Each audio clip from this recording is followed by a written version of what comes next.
എല്ലാ കൂട്ടുകാർക്കും നല്ലൊരു ശുഭദിനം ആശംസിച്ചുകൊണ്ട് നമുക്ക് നേരെ ഗീതുവിന്റെയും ഗോവിന്ദിന്റെ ഇന്നത്തെ നല്ലൊരു വിശേഷം കേട്ടാലോ. അതിനു മുമ്പായിട്ട് ഒരു കാര്യം പറഞ്ഞോട്ടെ. നമ്മുടെ ഡെയിലി സ്റ്റോറി എന്ന പേരിൽ ഒരു പുതിയ ചാനൽ തുടങ്ങിയിട്ടുണ്ട് കേട്ടോ. ആ ചാനലിനകത്തായിരിക്കും ഇഷിതയുടെയും മഹേഷിന്റെയും വേദയുടെയും വിക്രത്തിന്റെയും അഭിയുടെയും ജാനകിയുടെയും വിശേഷങ്ങളൊക്കെ അപ്ലോഡ് ചെയ്യുന്നത്. അപ്പൊ ആ വിശേഷങ്ങളൊക്കെ കണ്ടുകൊണ്ടിരിക്കുന്നവര് ആ ചാനലും കൂടി ഒന്ന് സബ്സ്ക്രൈബ് ചെയ്ത് കാണണം കേട്ടോ.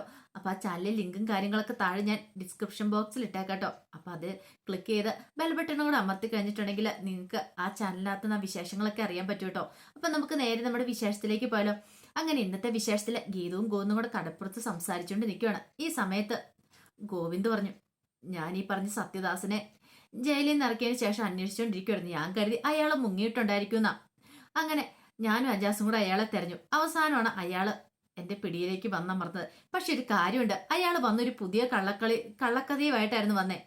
താന് വിജയലക്ഷ്മിയുടെ ഭർത്താവാന്നും പറഞ്ഞുകൊണ്ടാണ് വന്നേന്ന് പറയാം. അതൊട്ടും പ്രതീക്ഷയില്ല. ഞാൻ കരുതി അയാൾ എന്നെ കാണാതെ എങ്ങോട്ടെങ്കിലും മുങ്ങിയിട്ടുണ്ടായിരിക്കും എന്ന് വിചാരിച്ചുകൊണ്ടിരിക്കുവായിരുന്നു. അല്ല കണ്ണേട്ട, അപ്പൊ കണ്ണേട്ടൻ വിശ്വസിക്കുന്നുണ്ടോ അതൊരു കള്ളക്കഥയാണ്? എന്നിട്ട് എന്തുകൊണ്ടാ പിന്നെ കണ്ണേട്ടന് ഒരാളെ ഇത്ര ക്രൂരനൊരാളെ ഇങ്ങോട്ടേക്ക് കൂട്ടിക്കൊണ്ട് വന്നേ എന്തിനാന്ന് ചോദിക്കുകയാണ്. അയാളെ വീട്ടിൽ കയറ്റി താമസിപ്പിക്കേണ്ട വല്ല കാര്യം ഉണ്ടായിരുന്നു ചോദിക്കാം. ഗീതു, അങ്ങനെ ഒരിക്കലും ഞാൻ പ്രതീക്ഷിച്ചിരുന്നില്ല. കാരണം ഈ പറയുന്ന വിജയലക്ഷ്മി എന്ന സ്ത്രീ ഇവിടെ വന്നു കഴിയുമ്പോൾ അയാൾ പറയുന്ന കള്ളത്തരങ്ങളൊക്കെ അങ്ങനെയല്ല, അയാൾ നുണയാ പറയണെന്നും പറഞ്ഞുകൊണ്ട് പറയുമെന്ന് ഞാൻ വിശ്വസിച്ചു. പക്ഷെ അയാള് അത് പറഞ്ഞു കഴിഞ്ഞപ്പോഴത്തേനും നിന്റെ ഭർത്താവാ ഞാനെന്ന് പറഞ്ഞപ്പം എന്തുകൊണ്ട് ആ സ്ത്രീ അത് അംഗീകരിച്ചു? അവരുടെ ഭർത്താവാന്ന് പറഞ്ഞു. അത് അപ്പൊ തന്നെ പറയേണ്ടതല്ലായിരുന്നോ? അല്ലെങ്കിൽ നീയെങ്കിലും പറയേണ്ടതല്ലായിരുന്നോ? അങ്ങനെ ഒരിക്കലും എന്റെ അമ്മയെ ചെയ്യില്ലെന്ന് ആരും അത് പറഞ്ഞില്ല. അവസാനം അയാൾക്കത് വീട്ടിലേക്ക് കയറാനായിട്ടുള്ളൊരു ചവിട്ടുപടിയായിട്ട് മാറിയെന്ന് പറയാം. ഇത് കേട്ട് കഴിഞ്ഞപ്പം ഗീതു, അപ്പൊ കണ്ണേട്ടൻ വിശ്വസിക്കുന്നുണ്ടല്ലേ ഒരു കാരണവശാലും അത് അമ്മയുടെ ഭർത്താവല്ലെന്നുള്ളത്? പിന്നെ എന്തിനാ ഇപ്പോഴും അമ്മേനെ അകറ്റി നിർത്തിക്കൊണ്ടിരിക്കണേ? എന്തിനാന്ന് ചോദിക്കുക. ഇത് കേട്ടതും കോവൻ പറഞ്ഞു, അതിനുള്ള ഉത്തരം എനിക്ക് ഇപ്പം നിനക്ക് തരാൻ പറ്റില്ലെന്ന് പറയാം. എന്താ കണ്ണേട്ട ഇങ്ങനെ? അയാളെ പെട്ടൊരു ദുഷ്ടനെ വീട്ടിൽ കയറ്റി താമസിപ്പിച്ചു. പിന്നെ ഒരു കാരണവശാലും അമ്മയുടെ ഭർത്താവല്ലെന്ന് പറയുന്നു. അല്ല ഇനിയിപ്പോ ഒരു പക്ഷേങ്കില് അങ്ങനെ എന്തേലും ആയിരിക്കുമോന്ന് ചോദിക്കുക. എങ്ങനെയായിരിക്കുമെന്ന്? അല്ല ഈ പറയുന്ന പാട്ടുകാരി വിജയലക്ഷ്മി കൂട്ടുകാരും കൂടെ കൂടി ചേർന്നിട്ട് ഗോവിന്ദേട്ടന്റെ അച്ഛനെ ചതിച്ചിട്ട് സത്യദാസിനെ കൂട്ടിയതാണെന്ന് പറയാൻ പറ്റില്ലോ എന്ന് പറയാം. ഇത് കേട്ടോ ഗോവിന്ദ് പറഞ്ഞു, ഗീതു അനാവശ്യം പറയലെന്ന് പറയണേ. എന്റെ അമ്മ അത്രക്കാരിയല്ലെന്ന് പറഞ്ഞൊരു ഗീതുവിന്റെ ഭാവത്തുവാണ്. തമാശയ്ക്ക് പോലും നീ അങ്ങനെ പറഞ്ഞു പോയേക്കില്ലെന്ന് പറയാം. ഗീതു പെട്ടെന്ന് പറഞ്ഞു, ഗോവിന്ദേട്ടൻ ഞാൻ വെറുതെ ഒന്നും പറഞ്ഞാന്ന് പറയണം. ഇത് കേട്ട പറഞ്ഞു, അങ്ങനെ പറയില്ലെന്ന് ഞാൻ പറഞ്ഞില്ലേ? എനിക്കറിയാം കണ്ണേട്ടൻ ഇത്രമാത്രം സ്നേഹിക്കുന്നുണ്ട് വിജയലക്ഷ്മി അമ്മേനെ. പിന്നെ എന്തുകൊണ്ടാ കണ്ണേട്ടൻ അമ്മേനെ കൂട്ടിപ്പിടിച്ച് കൊണ്ടു നടക്കാത്തെ? അല്ലെങ്കിൽ തന്റെ അമ്മയാന്ന് പറഞ്ഞ് എന്തുകൊണ്ടാ ചേർത്ത് നിർത്താത്തെ? അമ്മേനെ ഇപ്പോഴും അകറ്റി നിർത്തുന്നതിന് കാരണം എന്താന്ന് ചോദിക്കാം. ഇത് കേട്ടതും ഗോവിന്ദ് പറഞ്ഞു, അവരെന്തിനാ എന്നെ ഇട്ടിട്ട് പോയത്? എന്നെ അച്ഛനെ അത്രമാത്രം സ്നേഹിച്ചിരുന്നെങ്കിൽ അവരെന്തിനാ പോയത്? അതിനുള്ള ഉത്തരം എനിക്ക് കിട്ടിയേ മതിയാവുള്ളൂ. അതിനുള്ള ഉത്തരം കിട്ടുവാണെങ്കിൽ ഞാൻ അവരെ സ്നേഹിക്കാം, അവരെ കൂട്ടിപ്പിടിച്ച് കൊണ്ടു നടക്കാന്ന് പറയണം. ഇത് കേട്ടപ്പം ഗീത് പറഞ്ഞു, അതിന് അവർക്ക് അവരുടേതായ ന്യായങ്ങളും വാദങ്ങളും ഉണ്ടെങ്കിലോ? ഇത് കേട്ടപ്പം ഗോവിന്ദ്, എന്ത് തന്നെയാണെങ്കിലും എനിക്കൊരു ചോദ്യത്തിന് ഉത്തരം കിട്ടണം. രഞ്ജുവിന്റെ അച്ഛൻ ആരാണ്? രഞ്ജുവിന്റെ അച്ഛൻ ആരാന്ന് അവര് പറയട്ടെ. അങ്ങനെയാണെങ്കിൽ ഞാൻ അവരെ സ്വീകരിക്കാം, എന്റെ അമ്മയായിട്ട് അംഗീകരിക്കാം എന്ന് പറയണം. ഗീതുവിന് സന്തോഷമായി. ഗീതുവിന് മനസ്സിലായി കണ്ണേട്ടൻ എത്രമാത്രം തന്റെ അമ്മേനെ സ്നേഹിക്കുന്നുണ്ട്. ഒരു മോശമാന്നുള്ള സ്ത്രീയാന്ന് ഇതുവരെയായിട്ടും കണ്ണേട്ടൻ വിശ്വസിക്കുന്നില്ല. അങ്ങനെ പോകുന്നും വിശ്വസിക്കുന്നില്ല. പിന്നീട് ഗീതു ഗോവിന്ദനെ കെട്ടിപ്പിടിക്കുവാണ്. ഈ സമയത്ത് അജാസ് അയാളെ ചോദ്യം ചെയ്തുകൊണ്ടിരിക്കുകയാണ്. സത്യദാസിനെ അയാൾ പറയാവുന്നത്ര കള്ളത്തരങ്ങളും കാര്യങ്ങളും ഒക്കെ പറയുവാണ്. കാരണം അയാൾ സത്യം പറയുന്നില്ല. സത്യം പറഞ്ഞാൽ താൻ കുടുങ്ങും എന്നുള്ള കാര്യം അറിയാം. അതുകൊണ്ട് മാക്സിമം കള്ളത്തരങ്ങളും കാര്യങ്ങളൊക്കെയാണ് അജാസിനോട് പറയണേ. പിന്നീട് സത്യദാസിനെ വിട്ട് കഴിഞ്ഞപ്പോൾ അയാൾ നേരെ എത്തുന്ന അനാർക്കലിയെ കാണാനായിട്ടാണ്. അങ്ങനെ അനാർക്കലിയെ കാണുവാണ്. അനാർക്കലിയെ കണ്ടുകഴിഞ്ഞപ്പോഴത്തേനും അനാർക്കലി പറഞ്ഞു, സത്യദാസേ, നിന്നെ പിടിച്ചോണ്ട് പോയി സത്യങ്ങളൊക്കെ അറിയാനായിട്ട് കൃഷ്ണകുമാറിന്റെ മോൻ വന്നാണ് നീ പറയണേ? അതെ, കൃഷ്ണകുമാറിന്റെ മോൻ വന്നു. അയാൾ എന്നോട് കാര്യങ്ങളൊക്കെ തിരക്കി. ഞാൻ തൽക്കാലത്തേക്ക് ഓരോ കള്ളത്തരങ്ങളൊക്കെ പറഞ്ഞ് രക്ഷപ്പെടുകയോ ചെയ്തേന്ന് പറയാം. അന്നെങ്കിൽ നിനക്ക് തെറ്റി സത്യാസേ. ഒരു കാര്യം ചോദിച്ചോട്ടെ, ഇത്രയും കാലം ഞാൻ ജയിലിൽ നിന്ന് ഇറങ്ങിയിട്ട് ഇന്ന് വരെ എന്നെ തേടി അങ്ങനെ ഒരു മോൻ വന്നിട്ടില്ലല്ലോ. നിന്നേക്കാൾ മുമ്പേ ജയിലിൽ നിന്ന് ഇറങ്ങി ഞാനല്ലേ. അങ്ങനെയാണെങ്കിൽ എന്നെ തിരക്കിയല്ലേ അവൻ ആദ്യം വരണ്ടേന്ന് ചോദിക്കാം. ഇത് കേട്ടതും അയാൾ സത്യദാസ് പറഞ്ഞു, അതെനിക്ക് എന്താണെന്ന് അറിയത്തില്ല. ഒരു പക്ഷേങ്കില് ഞാൻ ചിലപ്പോൾ പണം മൊത്തം കൊണ്ടുപോയിട്ടുണ്ടാവുമെന്ന് അവൻ കരുതിയിട്ടുണ്ടോ അതാണോന്ന് അറിയത്തില്ലോ. പക്ഷെ അങ്ങനെ എന്തേലും വിചാരിച്ചോടായിരിക്കും അവൻ വന്നിരിക്കുന്നു പറയണ. ഇത് കേട്ട് കഴിഞ്ഞപ്പോഴത്തേനും അനാർക്കലി പറഞ്ഞു, ഓ അങ്ങനെയാണോ? അങ്ങനെയാണെങ്കിൽ എനിക്ക് നിങ്ങളെ സംശയിക്കേണ്ടിയിരിക്കുന്നു പറയണേ. എന്നെ സംശയിക്കാനോ? അതിനു മുമ്പ് എനിക്ക് നിന്നെയാണ് സംശയം. കാരണം നീയാണല്ലോ കൃഷ്ണകുമാറിന് വേഷം കൊടുത്ത് അയാളെ കൊത്തി നുറുക്കി പല ഭാഗങ്ങളെ കൊണ്ടിട്ടേന്ന് പറയണം. ഇത് കേട്ടോ അനാർക്കലി പറഞ്ഞു, അങ്ങനെ പറയരുത് നിങ്ങൾ. കാരണം നിങ്ങൾ ചെയ്തെന്തെന്ന് എനിക്കറിയാം. വിഷം കൊടുത്തത് ഞാൻ തന്നെയാണ്. പക്ഷെങ്കിൽ അയാളെ കൊത്തി നുറുക്കിയത് ആരാ? നിങ്ങളല്ലേന്ന് ചോദിക്കണം. ഇത് കേട്ടപ്പോൾ സത്യദാസ് ഒന്നും മിണ്ടിയില്ല. പിന്നീട് പറഞ്ഞു, എനിക്കിപ്പോൾ സംശയം ആ പണം മൊത്തം തട്ടിയെടുത്ത നിങ്ങളാണോ എന്നൊരു സംശയം ഉണ്ടെന്ന് പറയണം. ഇത് കേട്ട് കഴിഞ്ഞപ്പോൾ സത്യദാസ് പറഞ്ഞു, ഓ പിന്നെ അങ്ങനെയായിരുന്നെങ്കിൽ ഞാനിപ്പോൾ എവിടെ എത്തിയാണ്. പക്ഷെ സത്യദാസ് ആ സമയത്ത് മനസ്സിൽ പറയുന്നുണ്ട്, ഇതിന്റെ പിന്നിൽ ആരാന്നുള്ള കാര്യം, ആ പണം എവിടെ എത്തിയെന്നുള്ള കാര്യമൊക്കെ എനിക്ക് വ്യക്തമായിട്ട് അറിയാം. പക്ഷെ അതിപ്പോൾ നിന്നോട് പറയാൻ പറ്റില്ല അനാർക്കലി എന്നും മനസ്സിൽ അയാൾ പറയുന്നുണ്ട്. പിന്നീട് അനാർക്കലി പറഞ്ഞു, ഇതെനിക്ക് തോന്നേ ആ ഗോവിന്ദന്റെ ഡ്രാമയാന്ന് തോന്നേ. ഗോവിന്ദൻ നിന്നെ പറ്റിച്ച് മിക്കവാറും നിന്റെ കയ്യിൽ നിന്ന് എന്തെങ്കിലും തെളിവുകളൊക്കെ ചോർത്താനായിട്ട് നിന്നെ കൂട്ടിക്കൊണ്ട് പോയതാണ് ചാൻസ് എന്ന് പറയും. ഗോവിന്ദൻ ഒരിക്കലും എന്നോട് അങ്ങനെ ചെയ്യില്ല. ഗോവിന്ദൻ എന്നെ ഭയങ്കര വിശ്വാസമാണ്. എന്നെ അച്ഛനായിട്ട് അയാളിപ്പോൾ കണ്ടുകൊണ്ടിരിക്കുന്നത്. കണ്ടോ, ഞാൻ അത് വെച്ചൊരു കളി തന്നെ കളിക്കാൻ തീരുമാനിച്ചെന്ന് പറയാണ്. എന്ത് കളി? കണ്ടോ, ഈ വിജയലക്ഷ്മിനെ വെച്ചിട്ട് ഞാൻ കളി അങ്ങോട്ട് കളിക്കാൻ പോവാ. നീ ഉദ്ദേശിക്കുന്ന പോലെ ഒന്നും അല്ല എന്ന് സത്യദാസ് പറയാണ്. പിന്നീട് ഗീതവും ഗോവിന്ദും കൂടെ റെസ്റ്റോറൻറ്റിൽ ഇരിക്കുകയാണ്. ഈ സമയത്ത് അജാസ് അങ്ങോട്ടേക്ക് വരുന്നത്. അപ്പോൾ ഒരു ജ്യൂസ് മാത്രം കുടിച്ചുകൊണ്ടിരിക്കുകയാണ്. അജാസ് വന്നിട്ട് ചോദിച്ചു, ഓഹോ പെങ്ങളെന്താ ജ്യൂസ് കുടിക്കാൻ വേണ്ടിയിട്ടാണ് ഇങ്ങോട്ട് വന്നതെന്ന് ചോദിക്കുക. ഞാൻ കരുതി വല്ല വ്യാക്കുണും മാറാനായിട്ട് കാര്യമായിട്ട് എന്തെങ്കിലും ഓർഡർ ചെയ്തിട്ടുണ്ടായിരിക്കുമെന്ന്. ഇത് കേട്ട് കഴിഞ്ഞപ്പോൾ ഗീത പറഞ്ഞു, പിന്നെ മനുഷ്യയുടെ സത്യദാസിന്റെ കാര്യം ഓർത്തിട്ട് തല പോഞ്ഞിരിക്കുമ്പോഴാണ് കാര്യമായിട്ട് ഓർഡർ ചെയ്യുന്നതെന്ന് പറയണം. ഇത് കേട്ടോ ഗോവിന്ദ് പറഞ്ഞു, വെറുതെ കള്ള പറയുന്ന ഇവള് വന്ന ഉടനെ യമുവിന്റെ മുട്ട കിട്ടുമോന്ന് അന്വേഷിച്ചേ. ഒരു വെജിറ്റബിൾ ഓംലേറ്റ് ഉണ്ടാക്കി കൊടുത്തതിന്റെ കേട് എനിക്ക് ഇതിലായിട്ട് മാറിയിട്ടില്ല. ഇനിയിപ്പോൾ അവൾക്ക് യമുവിന്റെ മുട്ട വേണം. എന്നിട്ട് പെങ്ങൾക്ക് കിട്ടിയോ? ഇല്ല എന്ന് പറയണം. എന്നാ കാത്തിരുന്നു. ഇനിയിപ്പം മിക്കവാറും പെങ്ങൾ ചോദിക്കുന്ന അടുത്ത ആനമുട്ടയായിരിക്കും ഗോവിന്ദ് സാർ എന്ന് പറയണം. ഇത് കേട്ടോ ഗീത് പറഞ്ഞു, ആനമുട്ടയാണോ?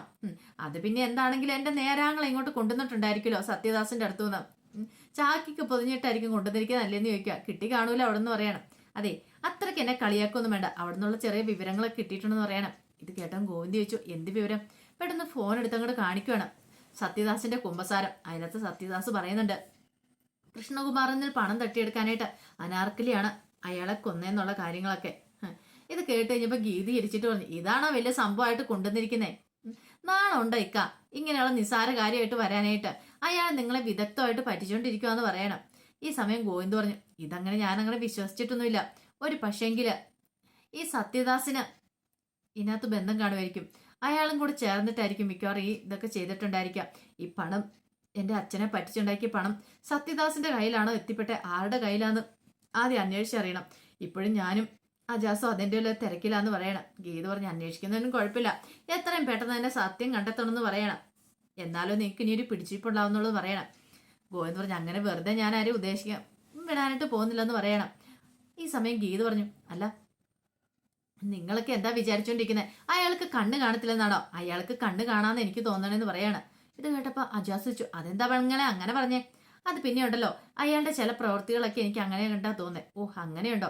അങ്ങനെ ഒരു കാര്യം ചെയ്യാം, ഇനി ഞാൻ ആ കാര്യം കൂടെ അയാളുടെ നിരീക്ഷിച്ചോളാം. അയാൾക്ക് കണ്ണ് കാണാമെന്നോ പറ്റുമോന്ന് നമ്മൾക്ക് നോക്കാം, ചെക്ക് ചെയ്ത് നോക്കാന്നൊക്കെ പറയാണ്.